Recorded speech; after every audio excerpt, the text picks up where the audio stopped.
It's tax season, and at LifeLock, we know you're tired of numbers. But here's a big one you need to hear. Billions. That's the amount of money in refunds the IRS has flagged for possible identity fraud. Now here's another big number. 100 million. That's how many data points LifeLock monitors every second. If your identity is stolen, we'll fix it guaranteed. One last big number. Save up to 40% your first year. Visit LifeLock.com/podcast for the threats you can't control. Terms apply. I didn't think the pain from the shingles rash would affect simple, everyday tasks like bathing, getting dressed, or even walking around. I was wrong. Though not everyone at risk will develop it, 99% of people over the age of 50 already have the virus that causes shingles, and it could reactivate at any time. I developed it, and the blistering rash lasted for weeks. Don't learn the hard way, like I did. Talk to your doctor or pharmacist today. Sponsored by GSK. The More Money Show with Steve Moore on the Red Apple Podcast Network. Hello, folks. We are back. This is the More Money Show. Thank you for carving out some of your time on this Valentine's weekend to listen to the show. Very much appreciate it. We have great ratings thanks to smart people like you. Before I get to John Fund, who is on the line and is a good friend and we've got a lot of great discussion items for John Fund, but I want to just mention something. This is kind of personal, but I think most of you will relate to this, that a good friend of mine and a mentor of mine died this week, Ed Crane. Ed Crane was the founder of the Cato Institute, which is the most important free market libertarian think tank in the world. Ed Crane founded it some 40 or so years ago. By the way, both John Fund and I worked for Ed Crane. He was iconic. He was a lover of liberty. He was big into the whole issue of Social Security personal accounts, which we got to do is convert it into a personal account system.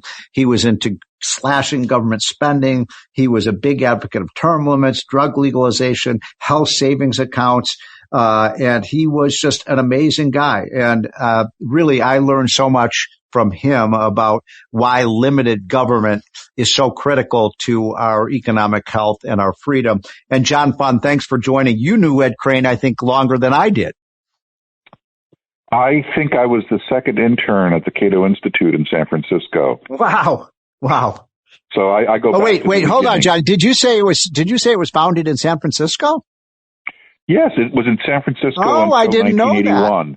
And I was there the summer of 1980. Wow. So it spent 2 years in San Francisco before it moved. So what did you think of Ed? The Ayatollah Crane is how we called him. He was imperious. He was decisive. He ran a tight ship, but the ship was a fast cutter, cutting through the waves towards, I think, new insights and new understanding of liberty. And I'll tell you, if the Cato Institute didn't exist, we would have to invent it. It's not always practical, but it's always consistent, and that's rare in Washington. Well, it achieves so much in terms of really pushing us more towards, free markets. And Milton Friedman, by the way, one of the greatest free market economists who ever lived, was a big fan of Ed Crane and the Cato Institute.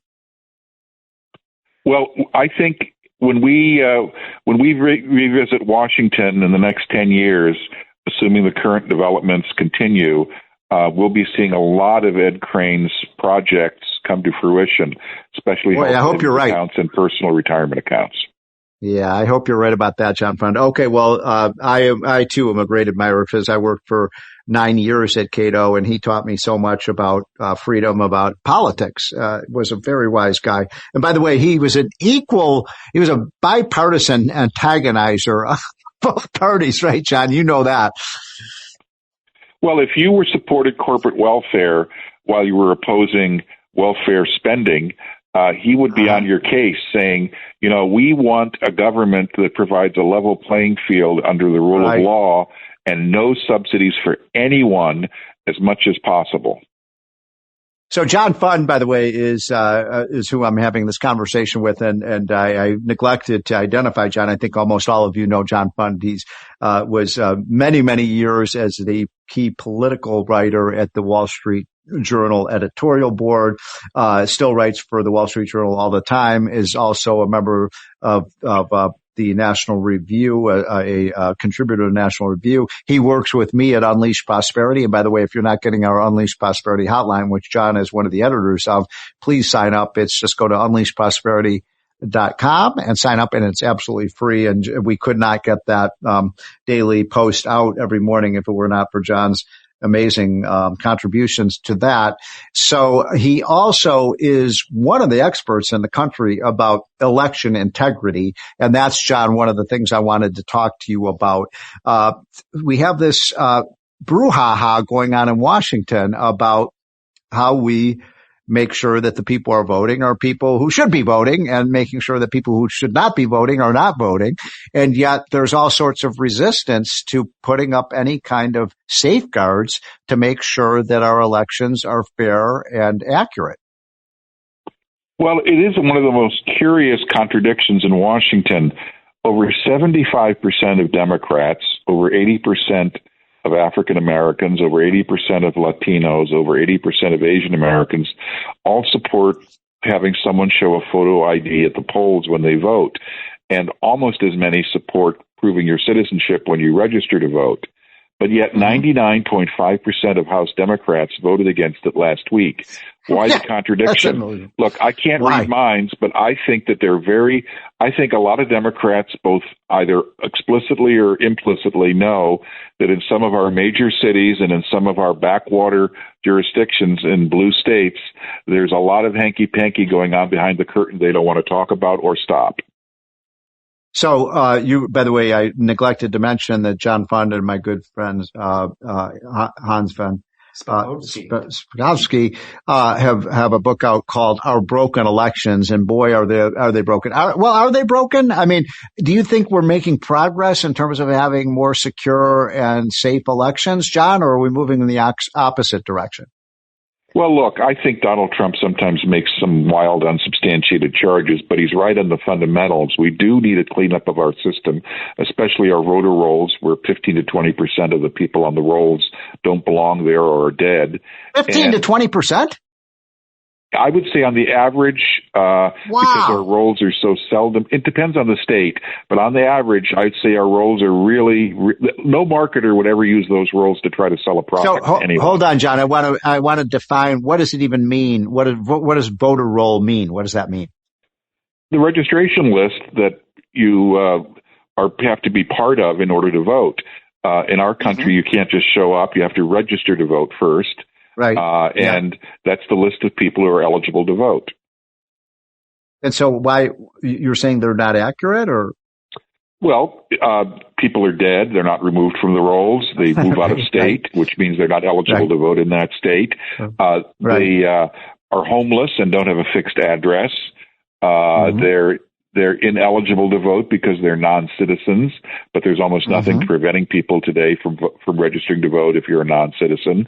Or they don't even exist. They're just names that have been added to the rolls, and people vote in their place or can vote in their place.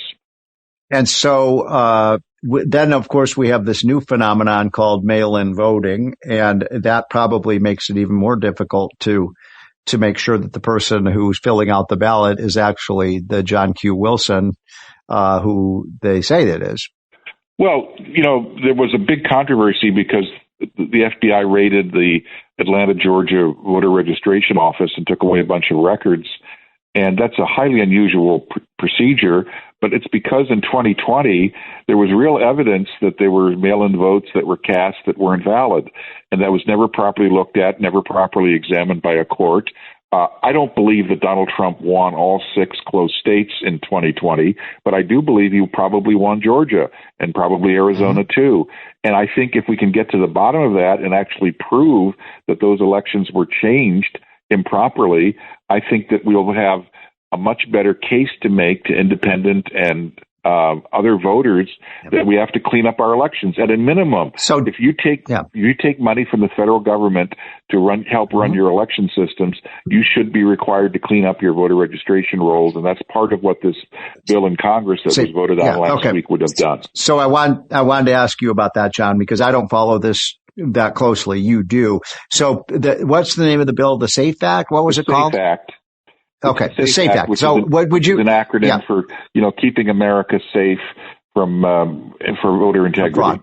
Okay, so let's go through it just what does the SAFE Act do for people who don't understand elections? I'm kind of dumb on this stuff. So explain very simply what it does. In federal elections, where you're voting for president or Congress, you have to show a photo ID at the polls. Every other country. By the way, stop right there. A voter ID at the polls. I mean, who could be against that? Well, about 14 or 15 states still don't have that. And in fact, in California, it is illegal for any election worker to ask someone for an ID. In other words, even if hold on, John, this doesn't make any sense to me. You mean somebody can just show up and they say, I'm Bill Smith, and without any identification? But they could say they're a Bill Smith on the voting rolls who hasn't voted in 20 years and was 80 years old the last time he did vote. They can do that, but it's against the law in California to ask that person for an ID to prove that they are who they say they are.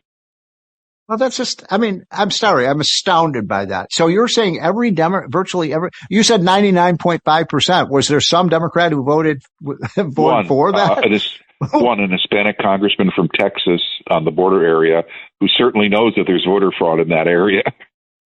So 1 out of 210 Democrats. 1 out of 213. Now, John, as you know, because I read the newspapers and listen to the radio and watch TV, you're for Jim Crow laws. John Fund, you want voter ID, you're for Jim Crow. The only problem is there's zero evidence that these photo ID laws have prevented anyone from voting, and that explains why 75 to 85%. Hold on. Hopefully it prevents people illegally from voting. Well, I'm talking about people being disenfranchised, being people legitimate voters who are blocked from voting. Right. And the reason that 75 to 85% of African Americans and Latino Americans support photo ID is they know that they've been allowed to vote. They know they have IDs, and they think it's preposterous and frankly condescending for liberals to say, "Oh, we can't trust people to get an ID for themselves. We have to coddle them and treat them like they're fragile creatures."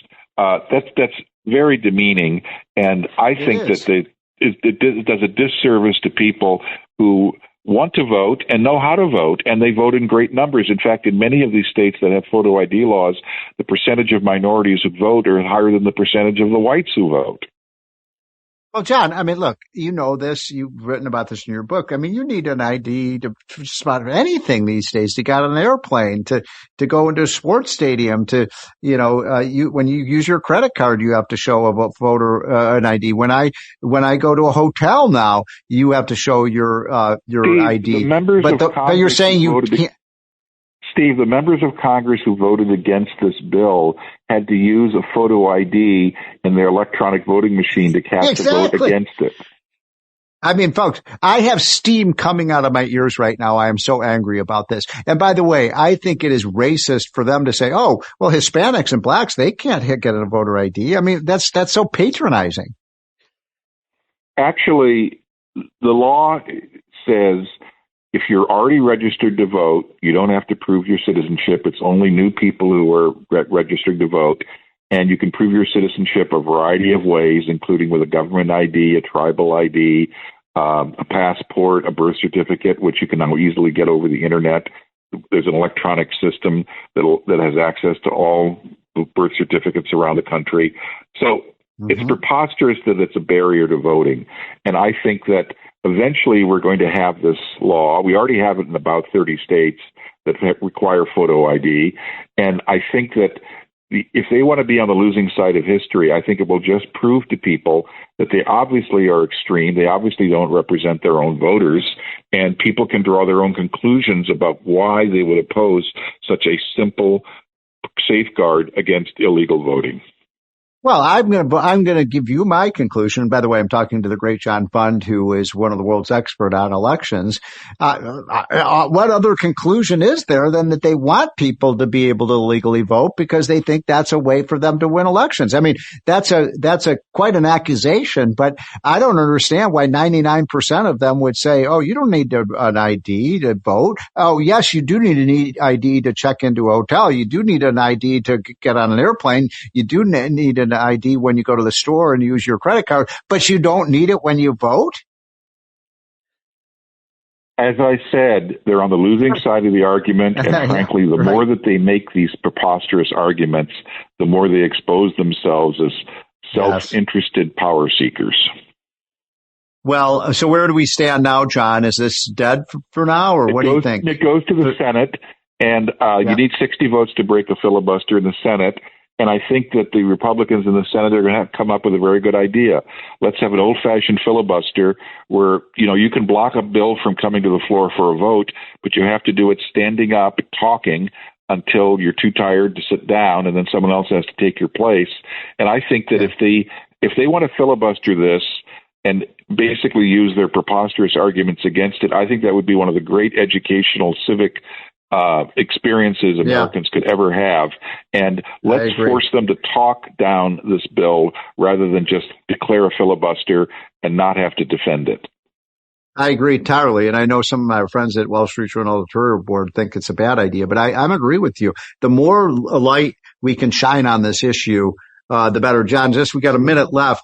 You give us the update on what's happened with this outrageous teacher strike in California, where hundreds and hundreds of thousands of kids were not being able to get educated because the unions had shut down the schools. I think you told me this morning that the school districts caved into the union. Yes, the unions had coordinated strikes all over the state at the same time that their contracts were expiring. San Francisco was the biggest city to have a strike. They finally had a resolution today. Basically, the school district gave them a 9% raise automatically, enormous concessions on health care benefits and other things. Mm-hmm. Basically, if you hear a teachers union say, we're doing this for the children, we're striking for the children, no, they're doing it for the adults. It's one of the most selfish things I've ever seen. They abandoned those kids. Yeah. In fact, they even argued to the parents, you shouldn't let your kids do homework because that will mean that this strike might not work.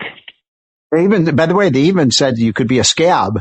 If you're teaching your kids at home, it would be the equivalent of crossing a picket line if you let your kids do homework at home. It's outrageous. While the schools are closed. I'm just angry, John, that they caved in. I mean, the San Francisco teachers are some of the highest paid teachers in the country, and they also have benefits that would make everyone in your audience blush.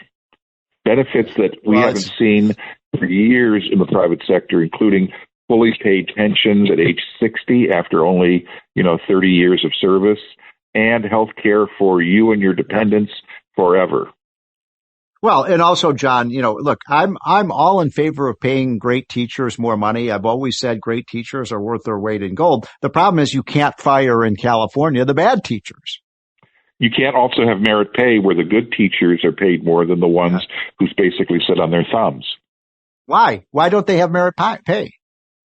Because the union represents all of its members, including many members that are mediocre and don't want to be challenged at work. Well, John, you're not cheering me up. I mean, thank you, by the way, for joining the show. That's the great John Fund formerly from the Wall Street Journal, now works with me at Unleashed Prosperity and, from National Review. But I'm angry about both these issues, folks. I mean, the teachers unions do not care about the kids. It's that simple. And the idea that you can just vote, anybody can walk up and vote without a voter ID. And by the way, I just don't understand it. And the only conclusion I can come to is they want people who are not eligible to vote. Okay, folks, we will be right back. I'm going to bring on my friend Robert Wolf, who is a Democrat. Because we're a nonpartisan show, and we're going to talk about the economy with Robert Wolf. He's the former chairman of UBS. He ran one of the most important banks in the country. He's a good friend of mine. He and I appear on Fox News all the time together. So do not go away. This is WABC. Thanks for listening to More Money with Steve Moore. You can hear More Money with Steve Moore Saturday afternoons at 1. If you like the podcast, share it with your friends and listen anytime at WABCRadio.com and download the WABC Radio app. Hit that subscribe button on all major podcast platforms. Plus, follow WABC on social on Instagram, TikTok, Facebook, and X. See you next time for a new episode so you never have to wonder. What the heck is going on here?